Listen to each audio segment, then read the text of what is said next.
I see my name in shining lights. Oh, yes, a different city every night. Oh, I swear the world better prepare for when I'm a billionaire.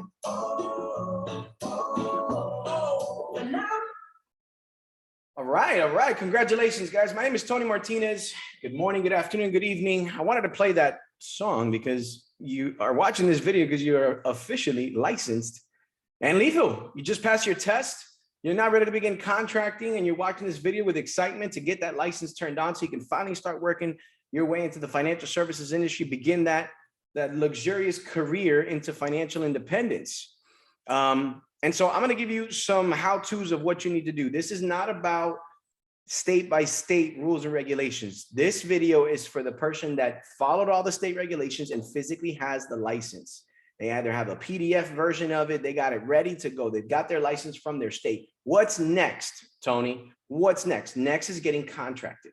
That's the next piece, is getting contracted. So here's what you need to do, a couple things. Number one, the national producer number needs to be obtained. Typically, that takes 3, sometimes 4 business days from the time the state issued you your license, because the state now needs to communicate with the NIPR, which is the pretty much the Federal Reserve, needs to communicate with them that you're a licensed individual. And then you're going to be assigned an NPN number. Okay, so a couple things. One, make sure you have access to the TKO website. Perfect. You're going to go into licensing and contracting this time, not the pre-licensing, actual licensing and contracting. There'll be a button there that says NPN number, find my NPN number. Go there. It'll take you to the NIPR database where you can search up your national producer number. You need that. You need both your insurance license, whatever that number was assigned to you, plus this national producer number. Next, after that, you got to get an errors and omissions policy. Okay, there's a link there. There's a link there on that same exact tab that you're on, right? All you got to do is follow the steps and get your errors and omissions insurance policy. Next, after you've got that, you got to get your anti-money laundering course. Okay, there's a link there as well too. Get my anti-money laundering course. There's a couple different options there that you could select. Select one of them, get your anti-money laundering course. Okay, if you're doing it through NAFA, if I'm not mistaken, they don't actually give you a certificate. They'll communicate directly with our back office portals and let us know that you got it. If you're doing it through like a Reg Ed and stuff like that, there's a certificate that pops out, you screenshot it and so on and so forth. But you got to get that in place. So bottom line, before you begin contracting, you need to have your actual insurance license, your national producer number, your errors and omissions insurance policy, and you need to have your NPN number, right? Your errors and omissions insurance policy needs to show you as the insured. If you're getting a corporation, you're getting all that stuff set up, you can do that. You got to get the corporation license. So now you're paying twice, your license and the corporation's license. And then that errors and omissions policy will show the corporation, but it'll always still need to have your personal name as the individual insured.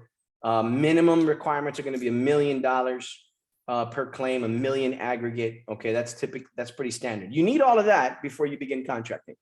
You need all that before you begin contracting, right?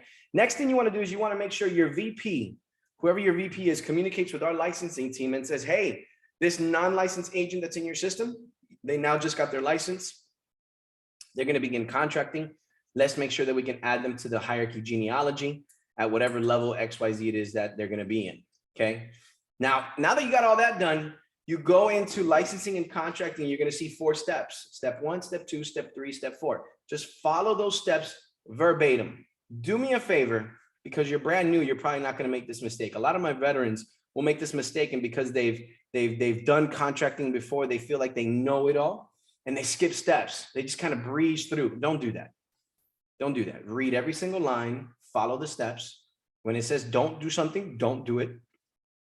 When it says do something, go ahead and do it. Okay, but follow those 4 steps, because that'll take you through everything you need to do to get yourself set up for contracting. Once you finish all those 4 steps, you'll wait a day or 2 before our licensing team starts to send you via email all of your contracting links. We'll send you a contracting link for each carrier that we're going to get you appointed with.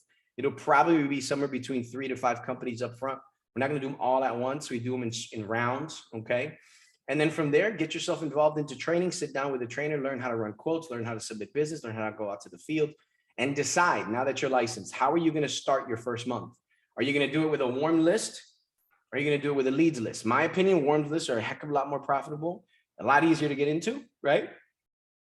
And let's face it, there's probably people within your network that you want to protect, your mom, your dad, your brother, your sister, all that, right? But if for whatever reason, you're in what I like to call the NFL league, right? The no friends left league, no family left league. You got nobody to call and you got to buy leads. Make sure you get with someone that can talk to you about leads and how they work, so you know which type of leads you're going to buy, but more importantly, what type of activity you need to be doing in order for these leads to work. But again, congratulations for passing your license. You're now on board to go to getting contracted. And then from contracting, we want to see what's the speed that you're going to go from contracts to commissions. Contracts to commission, from the day one you're contracted to the first day you receive your first commission. What's that time period, right? Our record is about 2 weeks. Our record's about 2 weeks. Contracts to commissions in 2 weeks. I think it could be broken. I think we could take somebody from contracts to commissions in 3 days.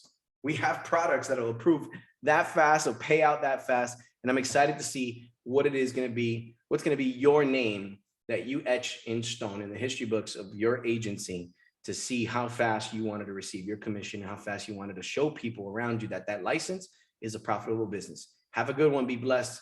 Hit me up. Let me know if you got some messages. Bye-bye.